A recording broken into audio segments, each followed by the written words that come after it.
Hello दोस्तों, crack आपने exam के यूट्यूब चैनल पे आप सभी का स्वागत है। आशा करते हैं आप स्वस्थ, मस्त और हैप्पी होंगे। हम आज स्टार्ट करते हैं। हमने लास्ट क्लास जो कॉम्प्लेक्स नंबर की स्टार्ट की थी, उसके अंदर हमने कुछ आपको होमवर्क के अंदर दिया था कि आई टाई पावर 200, 2800 और आई टाई पावर 1000 की वैल्यू क्या होगी। तो यहाँ से ही हम अपनी नेक्स्ट क्लास की स्टार्टिंग करते हैं। तो देखिए हमारी यहाँ आई टाई पावर 2800 की वैल्यू क्या आती है। तो आपको क्या बताया था, अगर आई टाई की वैल्यू क्या आती है 4 की पावर n की रूप में, तो इसकी वैल्यू क्या आती है 1 आती है ऑलवेज। और आई टाई की पावर 4n+1 के रूप की है, तो इसकी वैल्यू क्या आती है आई टाई आती है। और आई टाई की वैल्यू 4n+2 के रूप की है, तो आई टाई की वैल्यू क्या आती है आई टाई स्क्वायर। आई टाई स्क्वायर की वैल्यू क्या आती है -1। और आई टाई की पावर 4n+3 के रूप की है, तो इसकी वैल्यू क्या आती है आई टाई क्यूब। और आईटा क्यूब की वैल्यू क्या आती है माइनस आईटा। तो यहाँ से अगर और यहाँ से वापस आई टाई पावर 4n+4 आ जाता है, वहां से वापस आई टाई पावर 4 और 4 की वैल्यू क्या आ जाती है आई टाई पावर 4 की वैल्यू क्या आती है 1 होती है। तो यहीं से हम वापस यहाँ पहुंचते हैं। अब देखो आई टाई पावर 2800 को आप 4 के मल्टीपल में लिख सकते हो, इसको पावर को, तो इसको 4 इंटू क्या लिख सकते हो 700। तो यहाँ से 4 इंटू 700 होते हैं, इसकी वैल्यू क्या आ जाएगी 1 आ जाएगी। ऐसे ही अगर आप इसको 1000 को भी क्या लिख सकते हो 4 इंटू 250 के रूप में लिख सकते हो, तो यहाँ भी इसकी वैल्यू क्या आ जाएगी 1 आ जाएगी। तो दोनों की वैल्यू क्या आती है 1 आती है। तो आई होप आपको ये आपने इन क्वेश्चंस के आंसर कमेंट बॉक्स में दिए होंगे, नहीं दिया तो एक बार और जरूर से आप इन क्वेश्चंस को चेक करें। अब देखते हैं हम अब इसके बाद में आयटा के रिलेटेड और क्वेश्चंस कैसे आ सकते हैं, उससे रिलेटेड कुछ क्वेश्चंस करते हैं। देखो अगर आईटा की पावर 4 कंजुगेटिव पावर दी हुई है, जैसे 1 2 3 4, तो इसकी वैल्यू क्या आती है ये हम चेक करते हैं। तो देखो आईटा की वैल्यू, आईटा का भी मान क्या होता है आईटा ही होता है प्लस आईटा स्क्वायर होता है, इसकी वैल्यू क्या आ जाती है -1। तो इसको माइनस प्लस हटाई डायरेक्ट -1 रख दे। अब देखो आईटा क्यूब है, आईटा क्यूब की वैल्यू क्या होती है, यहाँ से आईटा क्यूब की वैल्यू आती है आपके पास क्या आती है माइनस आईटा। और प्लस आईटा पावर 4 होते है, क्या होता है इसका मान 1 हो जाता है। तो देखो आईटा प्लस का और ये माइनस का 0 गया, और माइनस का 1 और प्लस का 1 क्या हो गया 0। तो यहाँ से हमें क्या पता चल रहा है कि आईटा की 4 कंसेक्यूटिव पावर्स की वैल्यू क्या आती है हमारे पास 0 आती है। आईटा की 4 कंसेक्यूटिव वैल्यू, सम ऑफ आईटा की 4 कंसेक्यूटिव, तो यहाँ से कितना आ जाता है, यानी आईटा की 4 क्रमांगत चलने वाली पावर्स की वैल्यू क्या आ जाती है, जोड़ने पे उनकी वैल्यू क्या होती है 1 होती है। जैसे अब ये ऐसे ही यहाँ आईटा की पावर 1001 है, आईटा की पावर 1002 है, 1003, 1004, तो ये भी 4 कंसेक्यूटिव नंबर चल रहे हैं ना।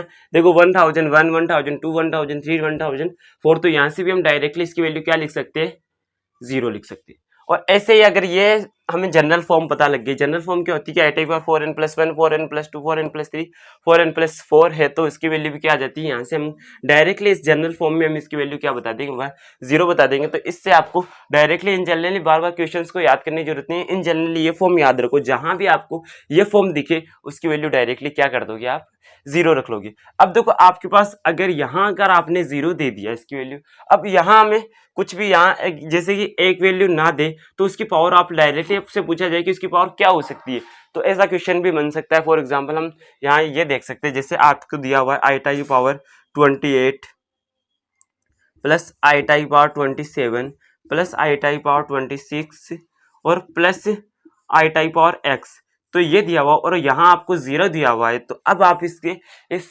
क्वेश्चंस के अंदर आप यहाँ इजीली आप x की वैल्यू बता सकते हो कि x की वैल्यू क्या हो सकती है। तो क्योंकि यहाँ आपको 4 कंसेक्यूटिव आइटम्स की वैल्यू चाहिए, तो 4 कंसेक्यूटिव वैल्यू चाहिए, तो यहाँ से आप इसकी कंसेक्यूटिव वैल्यू में क्या बता सकते हो, इसकी वैल्यू क्या होगी। देखो 26, 27, 28, तो यहाँ इसकी वैल्यू क्या होनी चाहिए 25। तो x की वैल्यू आप यहाँ क्या बता दोगे 25 आएगी x की वैल्यू। तो ऐसे क्वेश्चन आपको इस दिन नॉर्मल एग्जाम्स में देखने को मिल सकते हैं।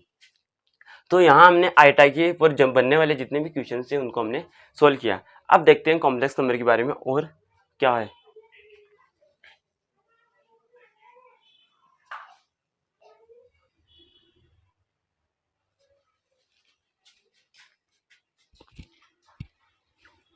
तो अब हम देखते हैं, देखो basic algebraic operation on complex number. Complex number के ऊपर समिश्र संख्याओं पर मूलभूत बीजीय संक्रिया या फिर जो एडिशन सब्ट्रैक्शन हम करते हैं या फिर मल्टीप्लिकेशन या डिवाइड करते हैं, तो हम ये समिश्र संख्याओं पर कैसे किया जाता है वो हम इसमें सीखते हैं। तो देखो अब अगर Z1 इक्वल टू आपको दिया हुआ है Z2 है, यानी Z1 Z2 इक्वल है, तो इसका मतलब क्या हुआ x1 plus iota y1 equal to x2 plus iota y2। अब ये दोनों कब इक्वल हो सकते हैं, दोनों इक्वल, x1 किसके इक्वल आएगा, x2 के, एंड y1 किसके इक्वल आएगा, y2 के। इसका मतलब क्या है, z1 अगर z1 z2 के इक्वल है तो इसका मतलब x1 x2 के इक्वल है और y1 y2 के इक्वल है। तो अब इसमें भी आपको क्वेश्चंस पूछे जा सकते हैं। इसमें क्वेश्चंस कैसे आता है, देखो इसमें क्वेश्चंस ऐसे पूछा जा सकता है कि z1 इक्वल टू क्या दिया हुआ है, 2 प्लस आइटा 4 दिया हुआ है, और z2 इक्वल टू दिया हुआ है आपको 2 प्लस आइटा वाई। तो यहां से आपको अगर if z1 equal to z2 है, then find value of y। यहां से आपको z1 इक्वल टू दे दिया 2 प्लस आइटा वाई और z2 इक्वल टू दे दिया 2 प्लस आइटा वाई। तो यहां से if z1 equal to z2 है तो आपको किसकी वैल्यू बतानी, y की वैल्यू बतानी। ये 4 है, ये y है, ये ध्यान रखिए दोनों को y ना पड़े। तो अब आपको y की वैल्यू बतानी है, तो दोनों को कंपेयर करोगे, z1 z2 के इक्वल, तो मतलब 2 के इक्वल दे ही रखा है, तो y किसके इक्वल आ जाएगा, 4 के इक्वल आ जाएगा। तो यहाँ से आप डायरेक्टली निकाल सकते हो, वो y इक्वल टू क्या आ जाएगा, 4। तो ऐसे क्वेश्चंस आपको नॉर्मल एग्जाम्स में देखने को मिल सकते हैं, बट इसमें देखो इस क्वेश्चंस में हम डाउट रहता है कि ऐसे इजी क्वेश्चन, बट कई बार हमें इजी क्वेश्चन भी, बहुत ही इजी क्वेश्चन भी आपको एग्जाम्स में मिल सकते हैं, इसलिए हमें बेसिक से एकदम हाई लेवल तक पढ़ेंगे। तो हमने देखा z1 इक्वल टू z2 हो तो क्या, इसका मतलब क्या होगा, x1 x2 के इक्वल है और y1 y2 के इक्वल है। अब दूसरे हम इसके अंदर ऑपरेशन पढ़ते हैं, ये फर्स्ट ऑपरेशन हो गया। सेकंड ऑपरेशन हम पढ़ते हैं, अगर z1 प्लस z2 करते हैं तब हम कैसे करते हैं। तो देखो z1 z2 करेंगे तो इसमें क्या करते हैं, x1 को किससे ऐड करोगे, x1 में x2 ऐड होगा, क्योंकि जो रियल पार्ट है वो रियल पार्ट में ऐड होगा, और जो इमेजिनरी पार्ट दे रखा iota into y1 plus y2 ये आपस में ऐड हो जाएगा।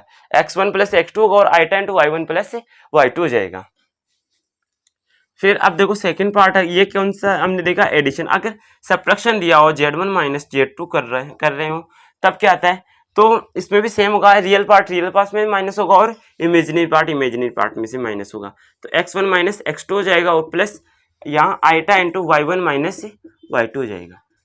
ये क्या हो गया, ये हमने देखा एडिशन, फिर देखा हमने सब्ट्रैक्शन। तो ये होता है एडिशन एंड सब्ट्रैक्शन। अब देखते हैं हम मल्टीप्लिकेशन। तो कोई भी अगर z1 मल्टीपल कर रहे हो किससे, z2 को मल्टीपल, z1 को z2 से z1 को आप z2 से मल्टीपल कर रहे हो, तो देखते हैं।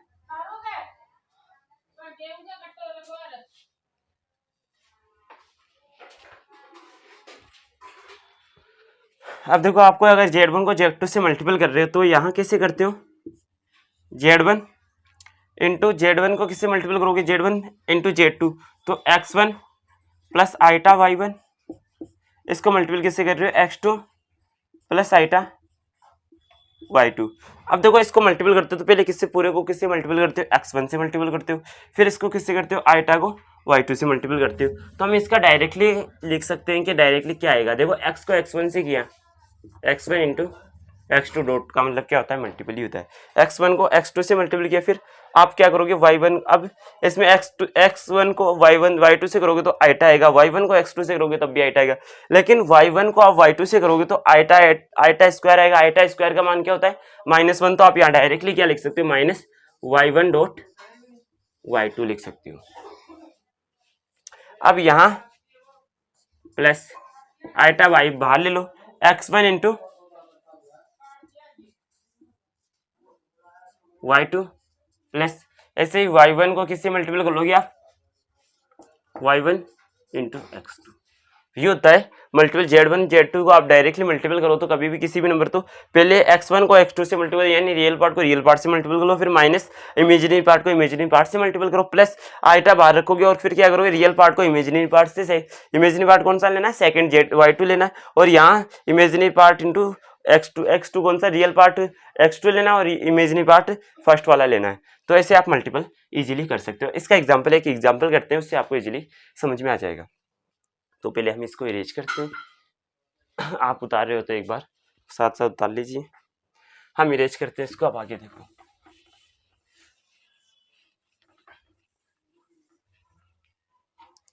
अब अगर जैसे आपको दिया हुआ है z1 इक्वल टू दिया हुआ है 5 प्लस आइटा और z2 को दिया हुआ है 6 प्लस 4 आइटा, ये दिया हुआ है। अब इसको आपको मल्टीपल करना है तो डायरेक्टली Z1 इंटू Z2 आप डायरेक्टली कर सकते हो। क्या बताया था, रियल पार्ट को रियल पार्ट से मल्टीपल करो, 5 इंटू 6 माइनस 1 इंटू 4, फिर क्या आएगा प्लस आइटा इंटू, अब क्या करो इसमें आप डायरेक्टली क्रॉस मल्टीपल कर लो, 5 को 4 से मल्टीपल करना है, ये ध्यान रखो, और फिर 1 को 6 से मल्टीपल करना है, बस ये ध्यान रखो, आपको क्रॉस मल्टीपल करना है, इतना ध्यान रखो तो इजीली हो जाएगा। अब देखो यहाँ 35 3 जा 30 माइनस 4 प्लस आइटा इंटू 5 4 जा 20 प्लस 6 1 जा 6। आपको हिंदी वालों को अगर इस इंग्लिश में समझ में नहीं आता तो 5 6 30 माइनस 1 4 जा यानी 5 4 एकम 4 आइटा इंटू 5 इंटू 4 क्या होता है कि 5 चौके 20 और 1 6 एकम 6।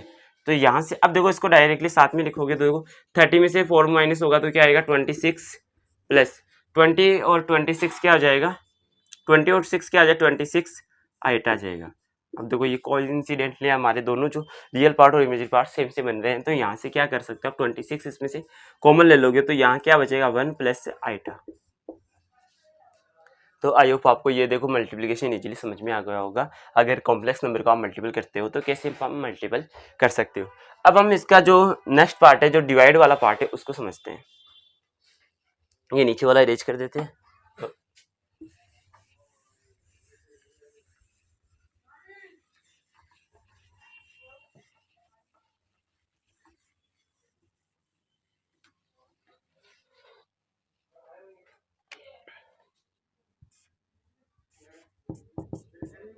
अब देखो इसमें आपको Z1 को आप डिवाइड कर रहे हो किससे, Z2 से, तब क्या आता है देखो Z1 का मान क्या बताया x1 plus iota y1 upon Z2 का मान क्या बताया x2 प्लस आइटा y2। तो Z1 अपॉन Z2 आपको ये आ गया। अब देखो इसको सोल्व करते हैं तो आपको बताया था इसके अंदर कौन सा रेशनलाइजेशन सिस्टम यूज करते हैं या फिर प्रेमीकरण। तो रेशनलाइजेशन के अंदर देखो यहाँ से अपोजिट साइन लेते हैं, तो यहाँ प्लस है तो आगे वाला कौन सा आ जाएगा negative, x2 minus iota y2 upon में यहाँ क्या आएगा x2 माइनस आइटा y2। तो देखो अब यहां से x1 प्लस आइटा y2 को मल्टीपल करते हो तो देखो यहाँ आपको बताया था, अब इन दोनों का x इंटू आइटा एक बार लिख लो, पहले से करेंगे इसको सोल्व। अब देखो x2 यहाँ भी क्या बन रहा है x2 प्लस आइटा y2, अब बन रहा है x2 माइनस आइटा y2। तो अब देखो इसको हम यहाँ आपको बताया कैसे मल्टीपल करते हैं।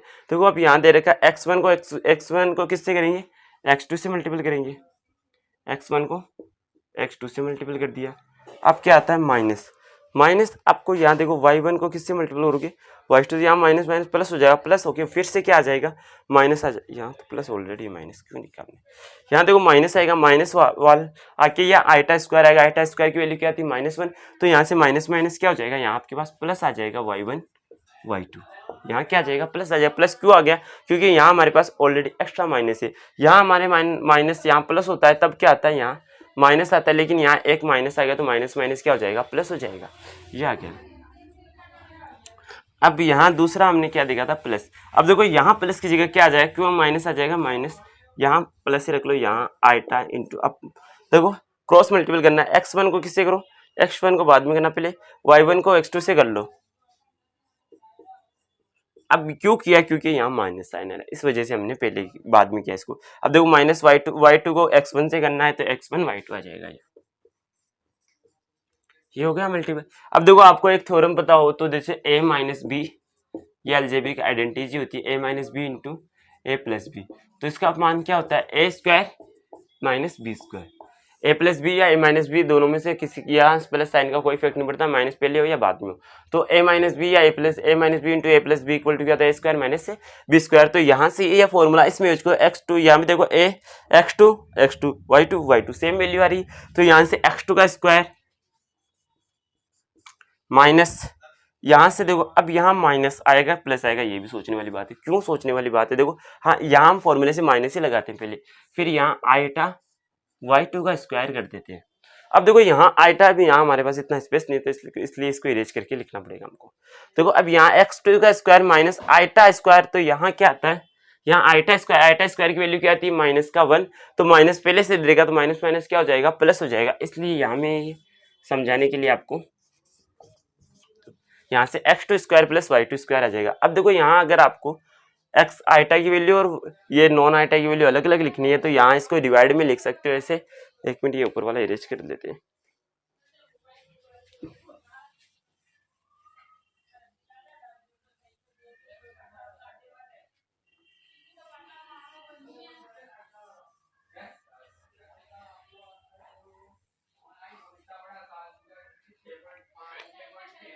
तो देखो इसके अंदर x1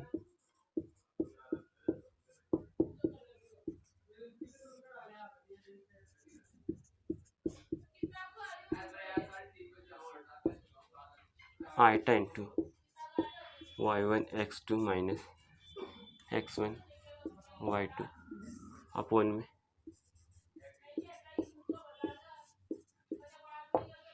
तो Z1 अपन Z2 की वैल्यू देखो यहाँ हमारे पास डायरेक्टली अब आपके पास दिया हो कोई भी नंबर दिया हो तो इस फॉर्मूले के अकॉर्डिंग हम डायरेक्टली इसकी वैल्यू फाइंड कर सकते हैं। आपको डायरेक्टली बार बार मल्टीपल हम यहाँ ये ऑपरेशन बेसिक ऑपरेशन क्यों पढ़ रहे हैं इसका एक रीजन है। ये नहीं है कि हम यहाँ में ये याद होने चाहिए, इनको आपको माइंड में रखना है कि अब डायरेक्टली इजीली आप कैलकुलेशन फास्ट करने का तरीका यही होता है कि अब जो जो छोटे छोटे स्टेप्स है ना उनको थोड़ा माइंड में रखना पड़ता है, तभी हम डायरेक्टली इजीली मल्टीपल कर सकते हैं। जैसे आपको 24 को आपको 7 से मल्टीपल करना है। अब देखो आप डायरेक्टली मल्टीपल करने के बजाय अब देखो एक तो होता है कि आपको 24 की टेबल याद है तो डायरेक्ट 24 से 1 जा 168, ये तो एक तरीका हुआ।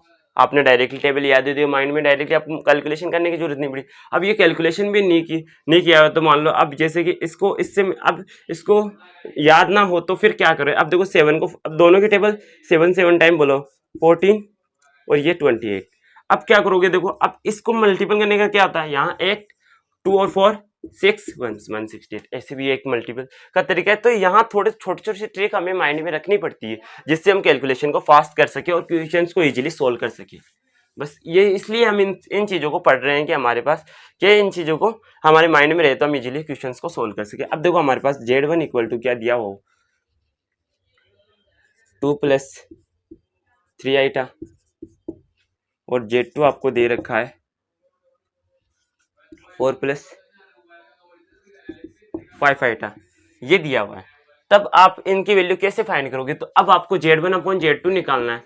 तो Z1/Z2 निकालना है तो अब देखो यहाँ से डायरेक्टली निकाल सकते हैं। पहले क्या करना है, x1 को x2 से मल्टीपल करना है, 2 4 जा 6 और फिर y1 को y2 से मल्टीपल करना 3 5 जा 15 अपॉन में x2 स्क्वायर प्लस y2 का स्क्वायर। तो x2 का स्क्वायर क्या है, यहाँ x2 का स्क्वायर करोगे तो 416 प्लस y2 का स्क्वायर 25 का स्क्वायर 5 का स्क्वायर 25 प्लस आईटा इंटू अब यहाँ देखो अब x अब यहाँ आप क्रॉस मल्टीपल करो।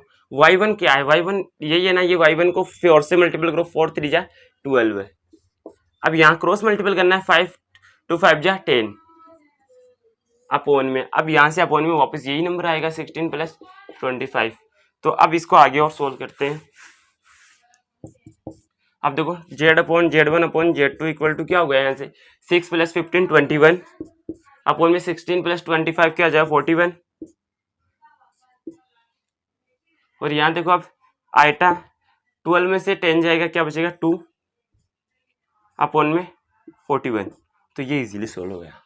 अब आप इस फॉर्मूले को आपको थोड़ा सा माइंड में रखा तो आपने डायरेक्टली सोल्व कर लिया। अब इसमें भी आपको थोड़ा सा ध्यान रखना है कि एक्स अब वहाँ भी आप x1 की वैल्यू रख रहे हो, y2 की y1 की वैल्यू, फिर y2 की वैल्यू, z2 की वैल्यू। तो अगर आप ऐसे पुट करके ही करोगे तो फिर बाद में आप डायरेक्टली कैलकुलेशन कर लो ना फास्ट। आपने इसका समझने का मतलब क्या हुआ कि आप कैलकुलेशन को फास्ट करने की कोशिश कर रहे हो, तो फास्ट कैसे होगी आपकी कैलकुलेशन। आप इन चीज़ों को समझना है कि हमें यहाँ मल्टीपल को फास्ट इजीली कैसे कर सकते हैं। तो देखो अब आपके पास यहाँ Z1 Z2 है। अब आपको पता है x1 को x2 से पहले डायरेक्ट रियल वैल्यूज को मल्टीपल करना है, रियल वैल्यूज को मल्टीपल कर लिया, फिर इमेजरी वैल्यू को मल्टीपल करना है, इमेजरी वैल्यू को आपने मल्टीपल कर लिया। नीचे क्या करना है, नीचे वाला Z2 का दोनों का स्क्वायर करना है, x2 का स्क्वायर 4 का स्क्वायर y2 का स्क्वायर, तो नीचे वाले का स्क्वायर करना है। बस ये ध्यान रखो कि नीचे वाले की दोनों वैल्यूज का आपको स्क्वायर करके ऐड करना है।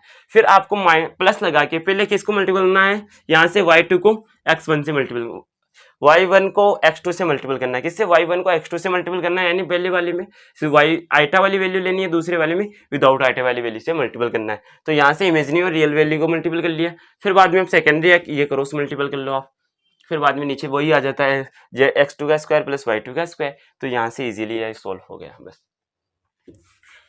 आई होप आपको ये समझ में आ रहा होगा। अब इसके बाद में आगे चलते हैं, 1 मिनट इसको इरेज करके।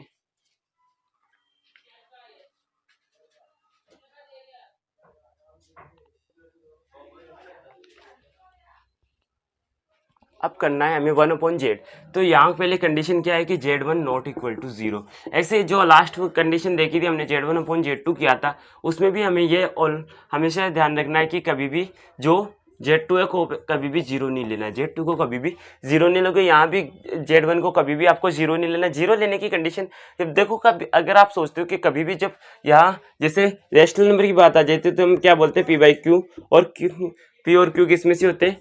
रियल नंबर में से होते हैं, सॉरी जेड में से होते हैं। पी और क्यू किस में से होते हैं? जेड में से होते हैं। और क्यू कभी भी नॉट इक्वल 0 नहीं होता है। तो ये इन सभी में 0 क्यों नहीं लेते हैं? ये भी तो एक सोचने वाली बात है कि हम 0 क्यों नहीं लेते हैं। तो आज हम इस कॉन्सेप्ट को भी चेक करेंगे कि 0 क्यों नहीं ले सकते हम किसी भी वैल्यू के अंदर। अगर बटे में है तो उसकी वैल्यू कभी 0 क्यों नहीं ले सकते। तो देखो हम यहाँ देखते हैं कि सबसे पहले हम सबसे छोटा नंबर, जैसे किसी भी नंबर को 2 को आप किससे डिवाइड कर रहे हो? 1 से डिवाइड कर रहे हो, या फिर 2 को आप किससे डिवाइड कर रहे हो? 1 से डिवाइड कर रहे हो। क्या आ रहा है आपके पास? 2 आ रहा है। ऐसे 2 को आप, अब इसका 1 का हाफ क्या होता है? 1/2 होता है। इसको से डिवाइड किया तो क्या आ जाएगा? 2 × 2/1 आता है। तो यहाँ से इसकी वैल्यू क्या आ जाती है? 4 आती है। ऐसे ही आपने 2 को किससे डिवाइड किया? इसका हाफ से डिवाइड किया 1/4 से, तो क्या आता है? 2 × 1/4 क्या आती है यहाँ वैल्यू? 8 आ जाती है। सॉरी यहाँ 4 हो जाएगी ना, 4/1 8 आ जाएगी। ऐसे 2 को आपने 1/16 इसका भी आधा ले लिया तो क्या? 2/6/1 तो यहाँ 32।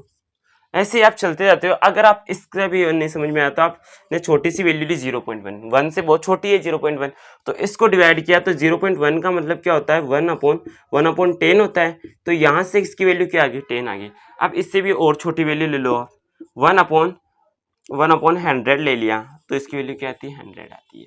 ऐसे आपने 1/1000 ले लिया तो यहाँ वैल्यू 1000 आ जाएगी। ऐसे आपने 1/1000 इतनी बड़ी नंबर ले लिया तब भी इसकी वैल्यू क्या आ रही है? वो जितने जीरो आपने नीचे लिए 1 2 3 5, तो नीचे जितने जीरो लिए उतने जीरो पर आ जाते हैं। तो यहाँ हमने क्या कॉन्सेप्ट देखा कि नीचे जितनी छोटी नंबर होगा उतना ही बड़ा नंबर बनता जाएगा। यहाँ नंबर की वैल्यू क्या होती जा रही है? बढ़ती जा रही है। जैसे जितने छोटे नंबर की आप डिवाइड करते हो, नीचे जितना छोटा नंबर होता है उसकी वैल्यू कितनी होती है? उतनी बड़ी होती जा रही है। तो यहाँ जो 0 है, 0 कभी भी 0 नहीं होता है कि आप 0 को, अब ये 0.00001, तो इसको किसको बताइए 0.001 है। अगर हम डायरेक्टली अगर 0.00000 इतना भी हो तो उसको 0 मान लेते हैं, लेकिन एक्चुअल में 0 तो नहीं है ना। मैथ की भाषा में हम एकदम 0.00001 भी है ना, उसको भी हम वैल्यू मानते हैं। मैथ ये नहीं कहती कि आप छोटे से इसको छोड़ दें, हम छोड़ देते हैं क्वेश्चन की अपनी सहूलियत के लिए, जबकि ये बहुत बड़ी वैल्यू होती है एक तरीके से देखा जाए तो। अगर आप नेग्लिजिबल अगर माइक्रो सेकंड में चलो तो माइक्रो सेकंड भी किसके लिए, अगर स्पेस के अंदर जाए तो माइक्रो सेकंड की बहुत बड़ी वैल्यू होती है, क्योंकि जो स्पेस जो सूर्य का जो सी की वैल्यू क्या होती है? 3.0 × 10⁸ मीटर प्रति सेकंड होती है। तो यहाँ इस माइक्रो सेकंड की भी वैल्यू हो गई, क्योंकि एक सेकंड में सूर्य कितना ट्रेवल कर रहा है? 10⁸, 3 × 10⁸ मीटर ट्रेवल कर रहा है। तो यहाँ माइक्रो सेकंड की भी वैल्यू होती है। तो हम माइक्रो सेकंड को हम यहाँ नॉर्मल लाइफ में हम छोड़ देते हैं, लेकिन माइक्रो सेकंड की वैल्यू स्पेस के अंदर जाए तो हम वहाँ माइक्रो सेकंड की भी बहुत बड़ी वैल्यू होती है। तो इसलिए हम यहाँ इन छोटी छोटी वैल्यू को हम मैथ के अंदर नेग्लिजिबल कर लेते हैं, लेकिन ये रियल में नेग्लिजिबल होती नहीं है। ये अपने सहूलियत के लिए एक तरीके से उसको करते हैं। इसलिए यहाँ अगर आप ये 0 क्या बहुत छोटी वैल्यू होता है, अगर 0 के किसी भी नंबर में आप 0 से डिवाइड करते हो वो क्या बन जाता है? इन्फिनिटी बन जाता है, नॉट डिफाइंड बन जाता है, बहुत बड़ी वैल्यू बन जाती है। इसलिए हम कभी भी इसके जो नीचे बटे में होता है इसकी वैल्यू कभी भी 0 नहीं लेते। बस ये छोटा सा कंसेप्ट था। आई होप आपको ये कॉन्सेप्ट समझ में आया होगा।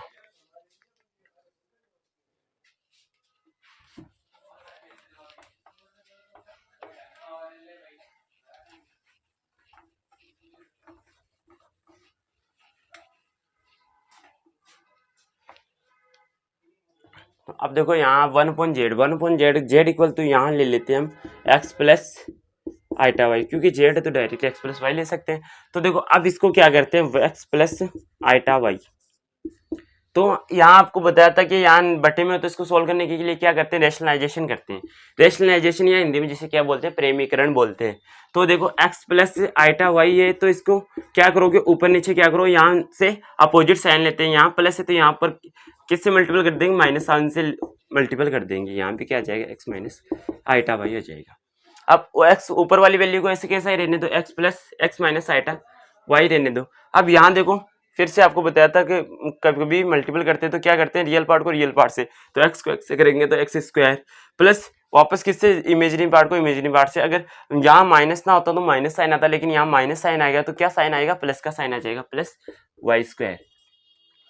फिर क्या करते हैं, अब यहाँ आपको हो गया ना, यहाँ x square minus a square, a minus b, a plus b वाला फॉर्मूला लगा दिया आपने, x square plus y square हो गया। तो यहाँ से इसकी वैल्यू क्या आ जाएगी, डायरेक्ट लिख सकते हो, x upon x square plus y square minus iota y upon x square plus y square. ये इसका सॉल्यूशन हो गया कि 1/z निकालना, तो आप इजीली ये निकाल सकते हो। फॉर एग्जांपल एक एग्जांपल और करते हैं इसी के बेस पे ऊपर। अगर एग्जांपल आपको दिया हुआ है कि z की वैल्यू क्या है 4 प्लस आइटा 7 दी हुई है, तो यहाँ से आपको फाइंड करना, देन 1/z फाइंड कीजिए।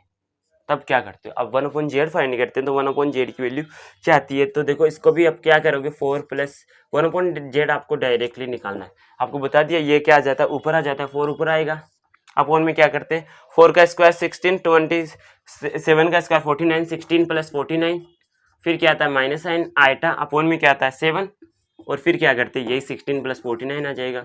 अब यहाँ से आप डायरेक्टली लिख सकते हो आप 7 अपॉन में, सॉरी 4 अपॉन में 16/49 क्या आ जाएगा, यहाँ 9 और 5, 9 और 6 5 आ जाएगा, कैरी 1 लगा, 1 और 1, 1 और 4 5, 5 और 1 665 माइनस आइटा अपॉन में 7 दे ही रहेगा, 7 आइटा अपॉन क्या आ जाएगा 65 आ जाएगा। ये लो इसका सॉल्यूशन हो गया है कि किसी भी नंबर का जेड निकालते हो तो डायरेक्टली आप कैसे निकाल सकते हो, ऊपर क्या रखोगे, वो जो रियल पार्ट है वो रियल पार्ट आ जाएगा, फिर बाद में यहाँ क्या रखोगे, रियल पार्ट का स्क्वायर प्लस इमेजिनरी पार्ट का स्क्वायर, फिर यहाँ y upon x real part का स्क्वायर अपॉन इमेजिनरी पार्ट का स्क्वायर, डायरेक्टली वैल्यू आ जाएगी। यहाँ से क्या आ गया, ये आ गया आपका 1/z। तो आई होप आपको ये समझ में आया होगा। अब हम पढ़ते हैं इसके बाद में क्या, कि जो मल्टीप्लिकेशन और एडिशन के ऊपर जो ऑपरेशंस होते हैं उनमें कौन कौन सी प्रॉपर्टीज़ को फॉलो करते हैं। तो प्रॉपर्टीज़ कितनी होती है, प्रॉपर्टीज़ हमारे पास 4 प्रॉपर्टीज़ होती है। किसी को भी ग्रुप बनने के लिए एडिशन ऑपरेशन या मल्टीप्लिकेशन ऑपरेशन के साथ उसको ग्रुप बनने के लिए 4 प्रॉपर्टीज़ वर्क करती है। 4 प्रॉपर्टीज़ कौन सी होती है, सबसे पहले